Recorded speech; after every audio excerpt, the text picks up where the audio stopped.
So, ito lang food natin, guys. See? Konting rice, isang egg, tapos 3 meatloaf.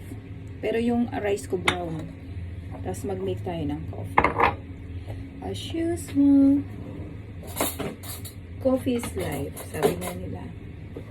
Okay nang walang jowa, wag nang walang coffee. Char. Galing na. So, ito lang coffee natin. Yan ang coffee ko. So, syempre,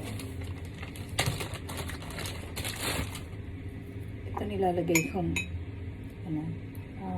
parang asukal na rin.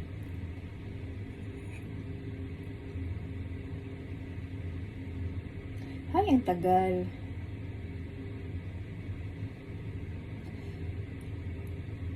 Okay lang matagal to. At least hindi pa asa. Muhugot ka talaga eh, na. Charot. Yan, guys. Yan, oops. Para hindi siya sobrang sweet. Para tamang pagmamahal lang. Para tumatagal. Ang dami kong hugot. Ganun ako magtimpla ng kape. Tapos, ito. Kalahati nito.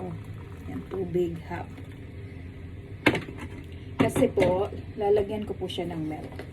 High calcium but low fat.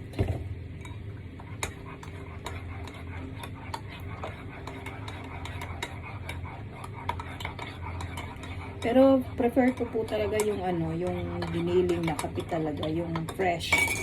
Kasi hindi siya sa tiyan. Pero ito rin po, hindi rin siya maano sa tiyan, kaya nagkakape ako kahit mataas ang acid ko. Kasi mataas talaga ang acid ko, hindi na talaga siya natatanggal. Parang lifetime na yata, forever na siyang nagstay. Acid na nga lang ang nagstay sa akin. Nawala na nga lahat eh.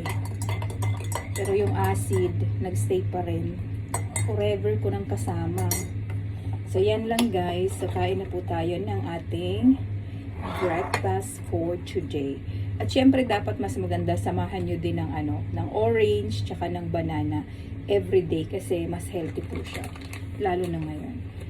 Require ko na rin naman to sa mga sa lahat ng OFW na na mga ito na tayo, nasa 40s na, diba? So, para